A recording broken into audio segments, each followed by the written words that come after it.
বাইরে একটা ছবি নেই, ছবি আমার ছবি আছে উল্টো ফেলি অমৃত বলতেছি আমরা এখন রস খেতে এসেছি, ঠিক আছে, রস বের করতে না।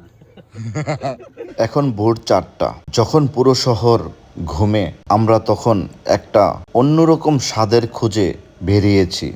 গন্তব্য গাজীপুর ফিল্ম সিটির খেজুর বাগান। সাথে আছে আমার 5জন বন্ধু। চলুন দেখি এই কুয়াশা ঘেরা ভোরে আমাদের জন্য কি অপেক্ষা করছে। আমরা পৌঁছে গেছি। চারপাশটা দেখুন, কি অদ্ভুত, শান্ত আর সুন্দর।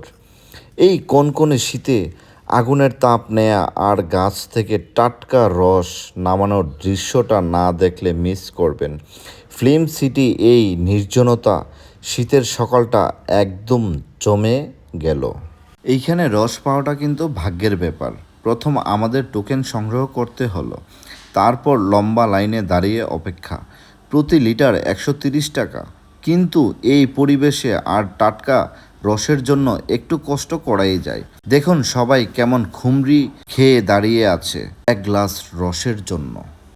আমরা তো শুধু রসই খাই, কিন্তু এর পিছনে কত পরিশ্রম লুকিয়ে আছে আমরা কি তা জানি? কখনো জেনেছি? এই যে এখান থেকে টোকেন নিয়ে নিলাম। প্রথমে টোকেন সংগ্রহ, তারপর হচ্ছে টোকেন দেওয়ার পরে আমাদেরকে রস দেওয়া হবে আর কি। এখন আমরা অপেক্ষায় আছি রস নেওয়ার জন্য। টোকেন হাতে পেয়ে গেছে অলরেডি। শহরের জ্যাম আর কোলাহল থেকে দূরে বন্ধুদের সাথে এই 20-30 মিনিট ড্রাইভ করে এসে এখানে বসে রস খাওয়ার তৃপ্তিই আলাদা। টাকা দিয়ে অনেক কিছু কেনা যায়, কিন্তু এই সময়টা কেনা যায় না। অনেকেই মনে করে 130 টাকা লিটার একটু বেশি, কিন্তু এই যে একদম চোখের সামনে গাছ থেকে নামিয়ে ফাইনালি রস সংগ্রহ করা হয়েছে। আর রসের প্রতি লিটার হচ্ছে বোতল সহ 130 টাকা। আর একটা বোতলের সাথে একটা করে গ্লাস দিবে। যেহেতু আমরা 8 লিটার নিছি, ওই সুবাদে আমাদেরকে 4টা গ্লাস দেওয়া হয়েছে। আর ওনারা রস নামায় হচ্ছে আপনার 3:30 থেকে 4টার মধ্যে। তো আমরা যদিও আসতে লেট করেছি, যার জন্য কিনা আমরা রস নামানোটা আমরা দেখতে পাই নাই। তারপর আমরা ট্রাই করব যেন বাকি যে রসগুলো আছে ওইগুলা যে ওনারা নামাচ্ছে ওইটা আপনাদের সাথে শেয়ার করা। ছেঁকে দিচ্ছে। এর বিশুদ্ধতা নিয়ে কোনো প্রশ্ন নেই। বাজারের তার জন্য তাই না? এই হাড়িটা কখন খুলবে? মানে সকাল 9টায় আবার খুলবে? মানে রস কখন কখন বিক্রি হয়?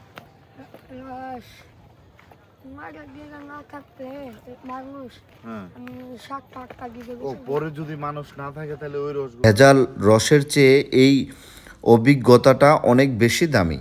বন্ধুরা একটু এই দিকে লক্ষ্য করুন।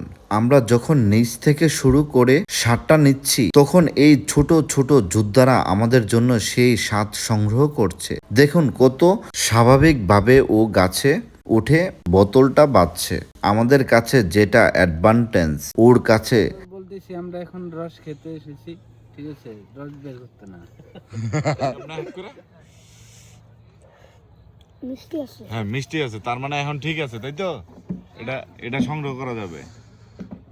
খুব মিষ্টি এটা, এই দেখো। এটা তাহলে আমরা কিছুক্ষণ ওয়েট করলে তো এটা থেকে রস নিতে পারবো নাকি? এই যে গাছটা ভিজা, রসগুলো খুব সুন্দরভাবে পড়তেছে। ওখানে যাবো আগে। গাছে আছে নাকি? একটা গাছে একটা পাতিল আছে। তো এটা না? হ্যাঁ হ্যাঁ এইটা। আচ্ছা তাহলে এটা নামাও, আমরা খাই অন্তত। হ্যাঁ ওয়াও, অনেক সুন্দর রস তো। সুন্দর এটা রাত্রে লাগাইছিল না? হ্যাঁ। আচ্ছা গ্লাস নিয়ে আসছিলাম না আমরা। গ্লাস লো, গ্লাস একটা খুলো। তুদলিং পং এর ভিতরে আছি।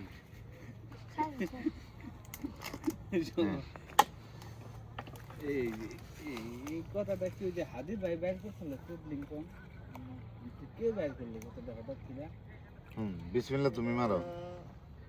কে বের করছে কইতারি না, আয়া বলছ আর কি মানুষ। এই হাদির ভাই তো আমি একটা ভাষণে দেখলাম, হাদির ভাই কইলো ব্যাপারটা তুমি তুদলিং পং হয়ে গেলা। পরে দেখি কেমন রাস্তা কোন নেই বড় আগে তিবারে। মিষ্টি আছে? হ্যাঁ এই বাচ্চা খাও। খুব মিষ্টি। আর একটু খাও, হ্যাঁ খাইতে না। আর একটু খাও। স্টক করব আচ্ছা একটু ধরো। আচ্ছা আচ্ছা থাক, না খাইলে আর একটা গ্লাস দে, আমি খাই এবার। তুমি ঢেলে দিবে আমারে, হ্যাঁ? হ্যাঁ আমরা খাই। ধরো এবার তুমি আমার ঢেলে দাও। আর এত বলে দেবে না আবার। এবার ডাকলাম যেন চোদ্দ পাঙ্গা গুলা দিই তো মানে বাইরে একটা ছবি নিই। ছবি আমাকে ছবি আছে উল্টো ফেলি। অমৃত। ও বিসমিল্লাহির রহমানির রহিম। আসলে অনেক মিষ্টি। গাছ থেকে নগদ পেরে রস খাওয়া বিষয়টাই অন্যরকম।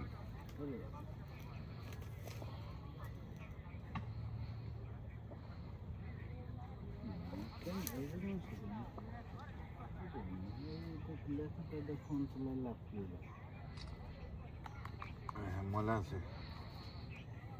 ডিমন্ডটা ডালে খাবি? দাও। দেন আর এখন ধরে আসে না খাই হবে। এটাতেই দাও, এক গ্লাসই দাও। এটা থেকে আমরা খেজুর রস খেতে গাজীপুর এসেছি। হ্যাঁ, অনেক খেজুর গাছ আছে বাগানের ভিতরে। আসলে দেখতে অনেকটাই সৌন্দর্য। ছোট ভাই তোমার নাম কি? শুভঙ্কর। শুভঙ্কর। আপনারা যদি এখানে আসেন শুভঙ্করের খোঁজ করবেন। শুভঙ্কর কিন্তু অনেক হেল্পফুল।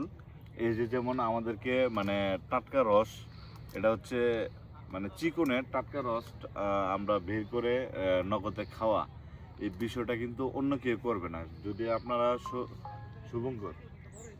শুভঙ্করের সন্ধানটা আপনারা নিতে পারেন, তাহলে মানে এইরকম টাটকা টাটকা টাটকা মানে টাটকা রস যদি খেতে চান, তাহলে শুভঙ্করের সাথে এখানে আসার পরে আগে ওকে খুঁজে বের করবেন, তাহলে টাটকা রসটা গাছ থেকে নামিয়ে সাথে সাথে খেতে পারবেন। আর তোমার কোনো ফোন নাম্বার আছে? নাই না? মোবাইল চালাই না। মালিক পক্ষ জানতে পারলে তো সমস্যা হবে।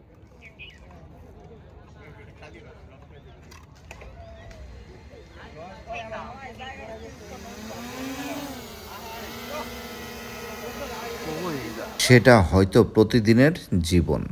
রস খাওয়া শেষ করে আমরা একটু বাগানটা ঘুরে দেখছি। সারিবদ্ধ খেজুর গাছ আর মাটির সুগন্ধ সব মিলিয়ে আমাদের এই শর্ট ট্রিপটা সফল। যারা যান্ত্রিক জীবনের ক্লান্তি দূর করতে চান, তারা এমন একটা ভোরে বেরিয়ে পড়তে পারেন।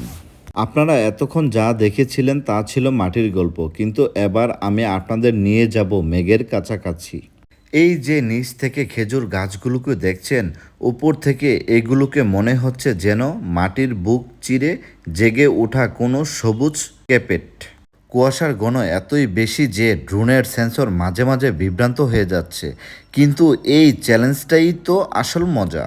অনেকেই জিজ্ঞেস করে, এত ভোরে ড্রোন ওড়ানোর কি দরকার ছিল? দরকার ছিল এই অনুভূতিটা আপনাদের দেওয়ার জন্য যে প্রকৃতি যখন ঘুমায় তখন সে কতটা রাজকীয় থাকে। আপনারা স্ক্রিনে এখন যে শটগুলো দেখছেন, এগুলো নিতে আমার ড্রোন পাইলটের আঙুল জমে বরফ হয়ে যাচ্ছিল, কিন্তু রেজাল্ট জাস্ট ম্যাজিক্যাল। রসের স্বাদ জিহ্বায় লেগে থাকে, কিন্তু এই দৃশ্যগুলো চোখে লেগে থাকে সারা জীবন। ড্রোন দিয়ে এই প্রথম হয়তো গাজীপুর ফিল্ম সিটি এভাবে কেউ দেখলো। মাটির গ্রান আর আকাশের ভিউ দুটো মিলিয়ে আমাদের আজকের এই অ্যারাবিয়ান অভিযান। কেমন লাগছে এই ভিউ? কমেন্টে জানান, কারণ এমন ভিউ সচরাচর দেখা যায় না। গাজীপুরের এই কুয়াশাচ্ছন্ন ভোরে সাধারণ ক্যামেরায় বন্দি করা অসম্ভব ছিল, কিন্তু আমরা চেয়েছি লাক্সার লাইফ কিছু দেখাতে, তাই আমাদের এই অভিযান আজ একসাথে ড্রোন উড়ল। যখন শহরের আকাশ ধুলোয় ঢাকা, তখন এই ফিল্ম সিটি মাথার উপর থেকে ড্রোনগুলো যেন কুয়াশার চাদর সরিয়ে প্রকৃতির আসল রূপ খুঁজে বের করছে। প্রযুক্তি আর প্রকৃতি যখন এক বিন্দুতে মেলে, তখন তৈরি হয় এমন কিছু অবিশ্বাস্য মুহূর্ত। ড্রোন থেকে নেয়া এই ইউনিক শটগুলো আপনাদের কেমন লাগছে? মাটির রস নাকি আকাশের এই ভিউ, কোনটা? এখানে এসেছিলাম বাংলাদেশ ফিল্ম সিটিতে খেজুরের রস খাওয়ার জন্য, যেটা কিনা আপনারা হয়তো জানেন এটা অনেক ভাইরাল। তো আমিও কিন্তু ভিডিও দেখে আসছি, আর অবশ্যই আমার ভিডিওতে আমি লোকেশনটা শেয়ার করে দিব। আর এই পর্যন্ত আমাদের পুরো ফিল্ম সিটিটা যতটুকু পসিবল হয়েছে পাখির চোখে দেখা, তারপর হচ্ছে ক্যামেরার চোখে দেখা। তো এখন এই মুহূর্তে আমাদের এইখানের যাত্রা এই পর্যন্তই। তো এখন হচ্ছে আমাদের বিদায়ের পালা। সূর্যটা উকি দিচ্ছে আর আমাদের ফেরার সময় হয়ে এলো। এই যে কয়েক ঘন্টা একটা পাগলামি, ভোর 4টা ঘুম থেকে ওঠা, কোনে শীত, ড্রাইভ করে এখানে আসা আর লাইনে দাঁড়িয়ে সেই কাঙ্ক্ষিত রসের প্রথম চুমুক, বিশ্বাস করুন এই স্মৃতিগুলোই আসলে বেঁচে থাকার রহস্য যোগায়। আমরা হয়তো আজ রস খেয়ে চলে যাচ্ছি, কিন্তু এই বাগানের শান্তি আর সেই ছোট ছেলেটার পরিশ্রম দৃশ্যটা সাথে করে নিয়ে যাচ্ছি।